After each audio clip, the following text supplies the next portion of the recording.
शहद की उत्पत्ति की प्रक्रिया समझो। अंडा तो मुर्गी से होता, उसके अंदर जीव होता, हम जानते हैं। वो मुर्गी के जिगर का टुकड़ा है, तो वो तो कतई सेवन के योग है ही नहीं। शहद के उत्पादन में पूरे मधुमक्खियों को कितनी हत्या होती, उजड़ जाता है। ऐसा कहा जाता है कि एक बूंद शहद खाने में 7 गांव जलाने का पाप लगता है। तुम कहोगे महाराज आजकल तो ऐसी अहिंसक तरीके से शहद की उत्पत्ति होती है जिसमें मधुमक्खियों को उड़ा करके निकाला जाता है। लेकिन ठीक है, मधुमक्खियाँ उड़ जाती, लेकिन उस मधुमक्खी के छत्ते में इतने लार्वा यानी जीवाश्म होते, जर्म्स होते हैं जो आगे मधुमक्खी बन सकती, उनकी तो हत्या हो जाती है। फिर मधुमक्खी की जो शहद है उसकी संपत्ति है, मधुमक्खी ने संजो करके रखा, उसको आप छीन ले, आपको क्या हक।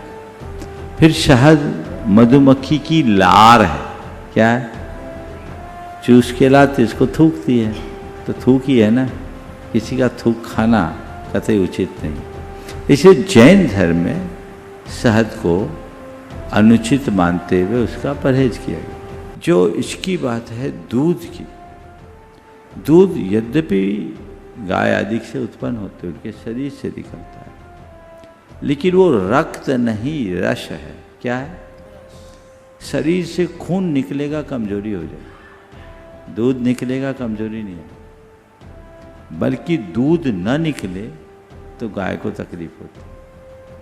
तो दूध उसके शरीर का रस है जो प्रकृति ने दिया, समझिए, और उसका पालन होता है।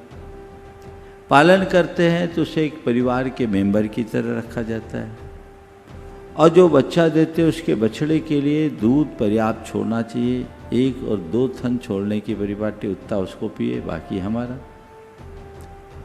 तो इस दूध को कभी भी हम अभक्ष्य नहीं कह सकते, समझिए, वो रस है, रक्त नहीं है। इसलिए दूध की तुलना मांसाहार से करना कतई उचित नहीं।